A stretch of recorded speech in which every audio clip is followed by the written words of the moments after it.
เริ่มต้นกันที่ความทุกข์จากเรื่องสภาพอากาศเมื่อพายุฤดูร้อนพัดถล่มบ้านของชายอายุ 79 ปีได้รับความเสียหายเจ้าของบ้านต้องอยู่อย่างหวาดผวาแล้วก็อยากจะให้หน่วยงานของรัฐให้ความช่วยเหลือเพราะไม่มีเงินซ่อมแซมบ้านค่ะ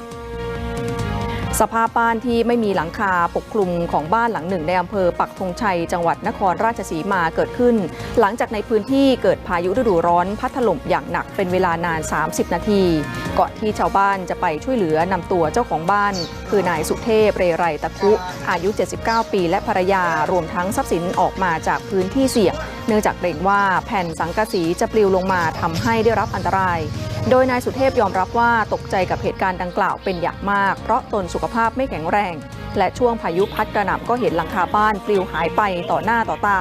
ตนภรรยาและหลานทำอะไรไม่ถูกจากนี้อยากให้หน่วยงานของรัฐช่วยเหลือเพราะไม่มีเงินซ่อมแซมบ้านอยากจะให้บ้านกลับมาอยู่อาศัยได้ดังเดิมค่ะ